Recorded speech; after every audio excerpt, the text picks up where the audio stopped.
Welcome back. In our last video, we dove into variables and how they help us store information in programming. Now, let's take a step forward and talk about data types.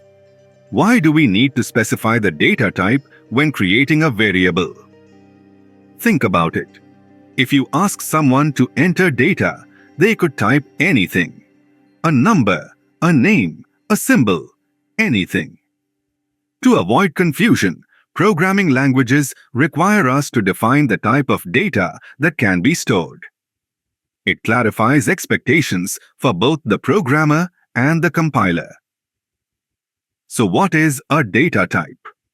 It's simply about what kind of information a variable will hold. Data means information, and type means category.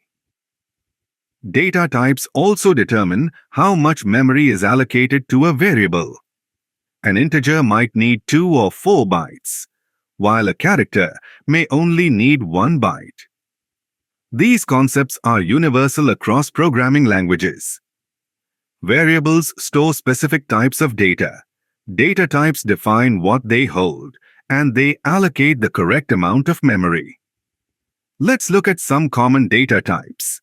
Integers for whole numbers, floats for decimals, characters for single letters, strings for sequences of letters, and booleans for true, false values.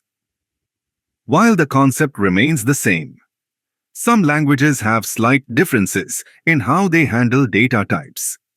For example, Python is dynamically typed, while Java is statically typed.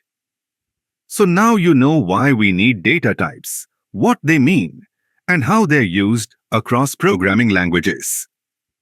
Understanding this is key to writing efficient, bug-free code.